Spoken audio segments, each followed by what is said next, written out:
Bonjour tout le monde, bienvenue sur ma chaîne YouTube. Aujourd'hui, on va parler de l'Internet des objets. C'est une technologie qui prend actuellement de l'ampleur. C'est la raison pour laquelle j'ai décidé d'en faire une vidéo pour vous expliquer comment ça fonctionne.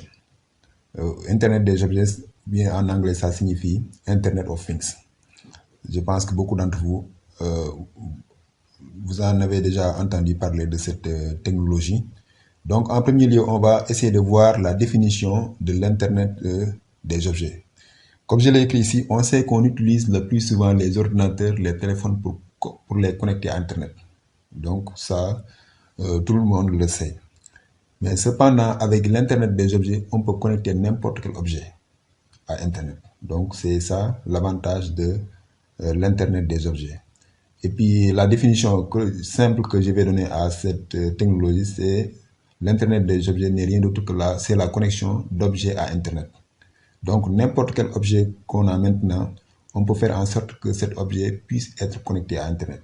Donc, c'est ça l'avantage de l'Internet des objets. Vous allez vous poser la question, comment ces objets sont connectés à Internet? Ces objets disposent de ce qu'on appelle capteurs, appelés sensors en anglais. Et puis ces objets, la plupart du temps, sont connectés via le sans-fil. Ça aussi, il faut bien le comprendre parce que tous les objets qui se trouvent au niveau de votre maison, par exemple, votre fenêtre, votre porte, votre réfrigérateur, votre télévision, tous ces appareils-là peuvent, avec cette technologie, peuvent être maintenant connectés à Internet. Maintenant, pour vous montrer ça, je vais essayer d'aller sur Packet Tracer. On va essayer de faire un petit scénario qui va essayer de vous en quelque sorte, avec ce scénario, vous aurez la possibilité de mieux comprendre le fonctionnement de l'Internet des objets. En premier lieu, je vais essayer de prendre ici un commutateur que je vais mettre ici sur l'espace de travail. Et puis, je vais en même temps prendre, vous allez ici, là où c'est écrit End Device, vous allez sur Home, parce qu'avec cette nouvelle version de Packet Tracer, ça supporte l'Internet des objets. Tous ces objets-là que vous voyez, ce sont ce qu'on appelle Internet des objets. Ça, j'ai pris le cas de Home, mais vous pouvez prendre Smart City, mais avec cette démonstration, je vais essayer d'être simple, je vais prendre Home, mais il y a Smart City, il y a Industrial, tout ça là, ce sont des objets qu'on peut connecter à Internet. Donc ici, je vais essayer de prendre, prendre ici une fenêtre que je vais mettre ici, et puis je vais prendre une ampoule que je vais mettre ici, sont ces deux, et puis je vais prendre un serveur. Parce qu'avec l'Internet des objets, il y a ce qu'on appelle un serveur qui va en quelque sorte contrôler les objets qui sont connectés à Internet. Et puis ces objets-là seront connectés à Internet, en même temps connectés au serveur. Et puis c'est à partir de ce serveur qu'on aura la possibilité de programmer, par exemple, certaines conditions qui peuvent vous permettre de mieux utiliser ces objets à distance. Même avec votre téléphone portable, il y a possibilité même, en quelque sorte, je peux dire qu'il y a des applications qui sont maintenant mises en place pour en quelque sorte cette nouvelle technologie. Et puis à part de ces applications, vous aurez la possibilité en quelque sorte de vous connecter à ces objets et de les contrôler à distance. Donc ça, c'est une utilité très fondamentale que vous devez connaître avec l'Internet des objets. Donc je vais essayer de venir ici pour prendre un serveur. Je vais essayer de venir ici pour prendre un serveur que je vais brancher ici. Voilà. C'est un scénario assez simple. L'objectif de cette démonstration, c'est vous montrer comment ça fonctionne. Dans la réalité, on ne va pas connecter une fenêtre à un commutateur parce que la fenêtre, par exemple, si c'est connecté à Internet, il y aura ce qu'on appelle un capteur au niveau de la fenêtre et ce capteur-là sera connecté peut-être via un access point qui est au niveau de la maison. Et cet access point, c'est lui qui va en quelque sorte permettre à cette fenêtre de se connecter sur Internet. Donc, c'est comme ça que dans la vie réelle, c'est comme ça que ça va fonctionner. Donc, on va essayer de venir ici pour essayer de câbler ça. Essayer de câbler, par exemple, cette fenêtre. On va essayer de le câbler. Excellent. Et puis, on va câbler aussi l'ampoule que vous voyez ici. On va le câbler. Et puis, on va câbler aussi le serveur. C'est ce serveur-là qui va en quelque sorte contrôler ces deux objets, à savoir la fenêtre et l'ampoule. Donc, on va essayer de venir ici pour connecter ce serveur. Et puis, une fois qu'on a fait ça là, mettez en tête que aussi ces objets vont posséder des adresses IP. En quelque sorte, ce que vous avez, les fondements de base que vous avez sur le fonctionnement d'un réseau informatique, ça ne va pas changer dans sa généralité, ça ne va pas changer parce que pour se communiquer dans ce réseau, il faut impérativement avoir une adresse IP. Donc, c'est n'importe quel objet qui aura besoin d'être connecté sur Internet, cet objet forcément aura une adresse IP, au moins une adresse IP et d'autres paramètres de configuration IP dont cet objet aura besoin pour en quelque sorte se communiquer sur Internet. Ça aussi, il faut bien le comprendre. Donc ici, on va en premier lieu démarrer avec la configuration du serveur. On va essayer de configurer le serveur. On va lui donner une adresse IP qui sera par exemple le 192. Je vais prendre une adresse très simple, 192.168.1.1. Voilà. Et puis comme masque de réseau, le masque par défaut. Donc ça c'est excellent. Donc une fois qu'on a fait ça là, au niveau du serveur, quand vous venez ici sur service, il y a ce qu'on appelle AET. Vous cliquez sur AET ici. Et puis vous allez en quelque sorte démarrer le serveur. Vous pouvez démarrer le serveur. Et puis au niveau ici de desktop, vous allez sur web browser. Vous allez sur web browser, vous dites 192.168, c'est l'adresse que j'ai donnée à ce serveur, .1.1. Donc vous cliquez sur Go. Voilà, il va vous demander, il va vous dire que ça c'est ce qu'on appelle le registration server. Ou bien le serveur pour la registration. Pour la registration. Donc on va essayer ici de créer un nom d'utilisateur et un mot de passe, c'est ça qu'il nous demande. Je vais dire Bob pour simplicité. Et puis pour le mot de passe, je vais dire Cisco. Et puis je vais dire sign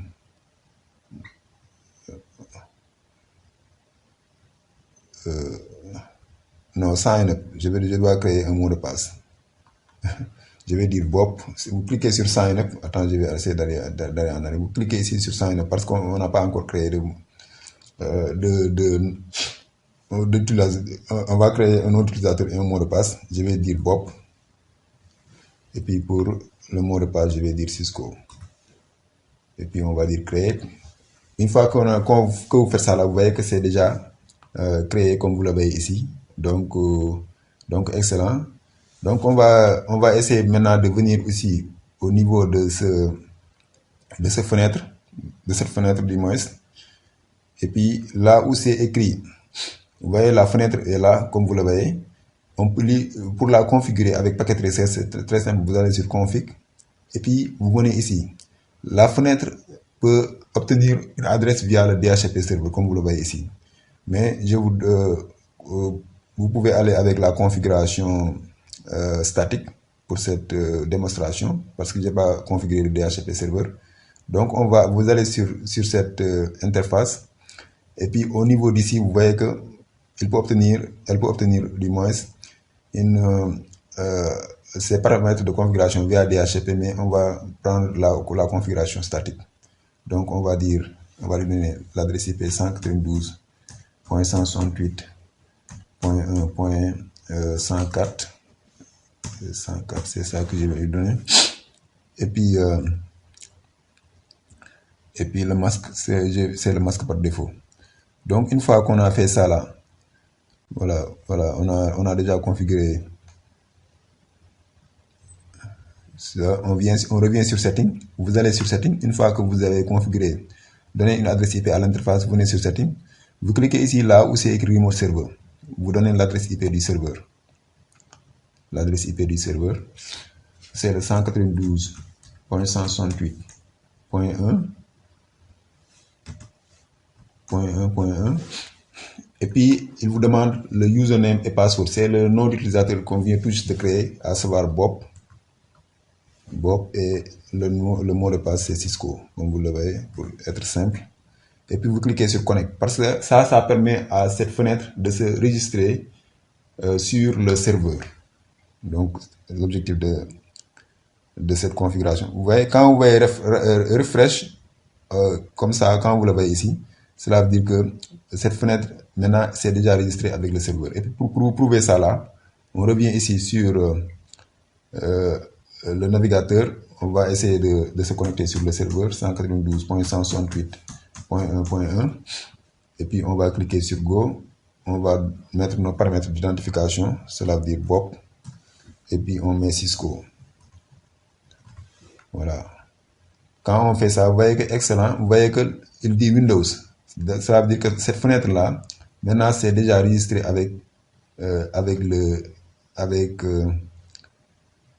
cette fenêtre, c'est déjà enregistré avec le serveur.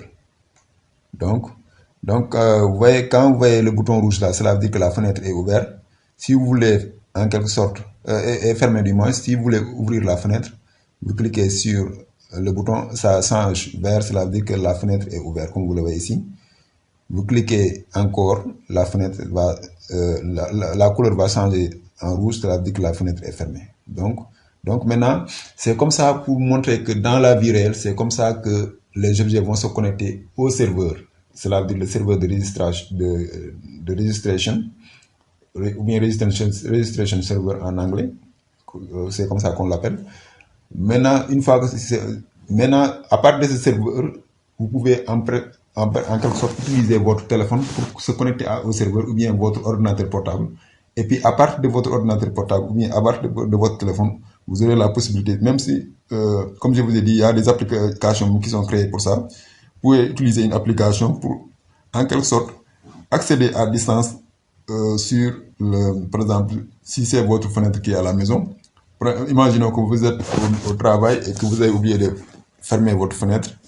Vous allez sur l'ordinateur portable, vous vous connectez au serveur. À partir du serveur, vous aurez la possibilité en quelque sorte de fermer la fenêtre. C'est ça que je voulais vous expliquer. Donc, on va faire de même pour l'ampoule, parce qu'il y a une fonctionnalité très intéressante que je voulais vous montrer avant de finir avec cette vidéo. Ampoule aussi, on va lui donner une adresse IP, c'est très simple. Vous allez venir ici, au niveau d'interface. Vous allez sur ici, là où c'est écrit statique pour lui donner adresse IP, 192.168.1.105. C'est ça que je vais lui donner comme adresse IP. Et puis, on va venir ici sur Setting pour définir en quelque sorte le serveur, parce que si vous ne définissez pas le serveur, cet objet n'aura pas la possibilité d'être registré au serveur. Donc, on va faire ça pour que la registration puisse avoir lieu au niveau du serveur. Donc, on va venir ici au niveau, vous cliquez sur Remote Server, vous définissez l'adresse IP du serveur, c'est le 192.168.1.1, et puis vous mettez le nom d'utilisateur. Le nom d'utilisateur, c'est Bob.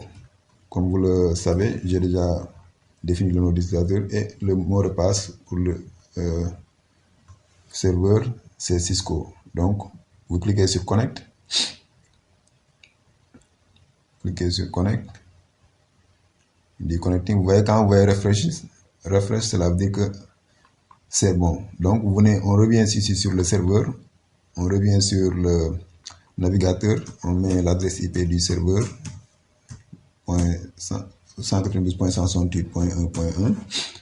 Et puis, on met notre mot de passe et notre identifiant et mot de passe Bob pour se connecter à ce serveur.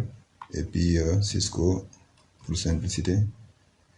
Donc, excellent. Vous voyez que les deux appareils sont maintenant connectés à ce serveur, comme vous le voyez ici. Donc, comme vous le voyez ici, donc ici, même pour l'ampoule, vous voyez que l'ampoule ici, il est maintenant en position de off, dim. Quand je clique dim, cela veut dire, vous voyez que c'est un peu allumé. Donc c'est comme ça que les choses, ça fonctionne. Vous voyez l'ampoule, vous pouvez en quelque sorte augmenter la lumière, cela veut dire on, ou bien vous pouvez diminuer la lumière, cela veut dire dim, ou bien vous pouvez fermer en quelque sorte l'ampoule, comme vous le voyez ici. Donc grosso modo, c'est ça. Donc maintenant, on peut poser l'avantage de l'Internet des objets. Vous pouvez même poser une condition. Par exemple, vous pouvez dire que si la fenêtre est fermée, allumez cette ampoule. Par exemple, si la fenêtre est fermée, allume l'ampoule. Ou bien si la fenêtre est ouverte, éteignez l'ampoule. Ce sont seulement des exemples que je vous montre, mais les possibilités sont immenses. Vous pouvez poser les conditions dont vous avez besoin pour, en quelque sorte, l'utilisation de ces objets au niveau de votre maison. Donc, c'est ça que je voulais vous montrer. Par exemple, pour réaliser ça là, vous revenez sur le serveur. On revient sur le serveur, on va aller sur, on va encore se connecter. Point 1. Et puis, on va mettre notre nom d'utilisateur, Bob. Et puis, Cisco. Vous voyez, excellent. Donc, on vient ici. Maintenant, la condition qu'on peut poser, par exemple, ici, avec l'ampoule et la fenêtre. Ici, vous venez sur condition, là où c'est écrit condition. Vous cliquez sur add. Et puis, vous cliquez sur, vous donnez un nom à la condition. Par exemple, cette règle, la condition qu'on va définir. Je vais dire, par exemple, fenêtre fermée. Fenêtre fermée, par exemple. C'est ça que je vais dire.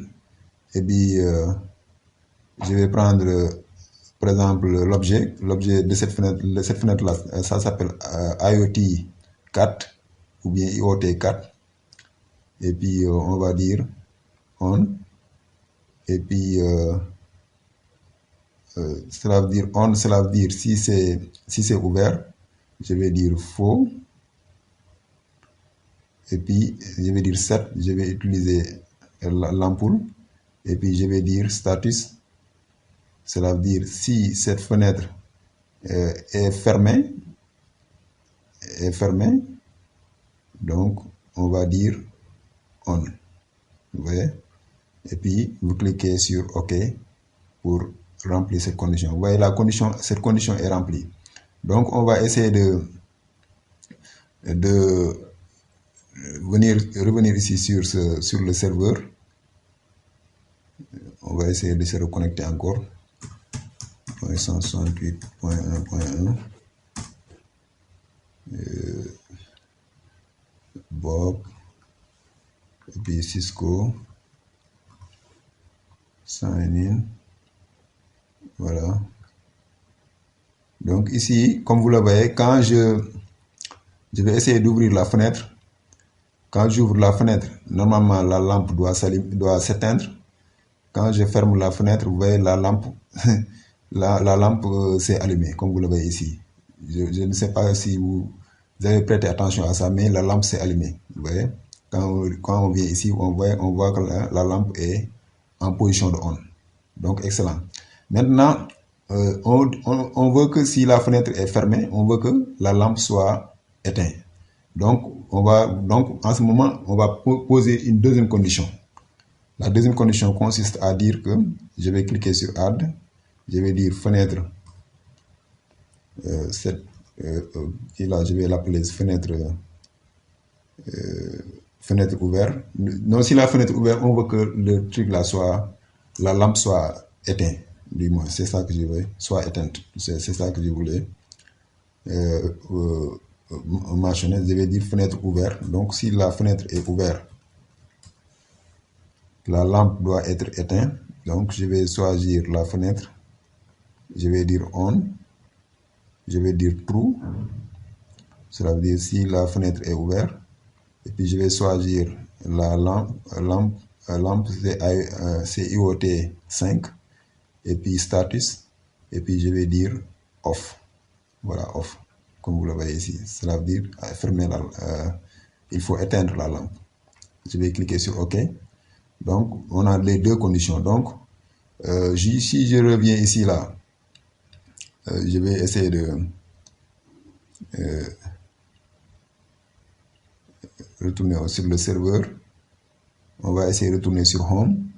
Donc, on va essayer de ouvrir. Vous voyez, quand j'ouvre la fenêtre, vous voyez que la lampe s'est éteinte. Maintenant, je vais fermer la fenêtre. Vous voyez que la lampe s'est allumée. Vous voyez que c'est tellement fantastique. Ça, c'est une démonstration. Vous pouvez faire ça avec Packet Tracer. Mais l'objectif de cette vidéo, c'est de vous montrer comment cette technologie, ça fonctionne. Ça, c'est dans la pratique, ça ne fonctionne pas comme ça, mais avec cette vidéo, vous aurez en quelque sorte les notions de base de cette technologie qui s'appelle l'Internet des objets. Donc, grosso modo, c'était ça l'objectif de cette vidéo. Je pense que vous avez appris quelque chose. Je vous remercie d'avoir regardé et je vous donne rendez-vous à la prochaine. Merci beaucoup.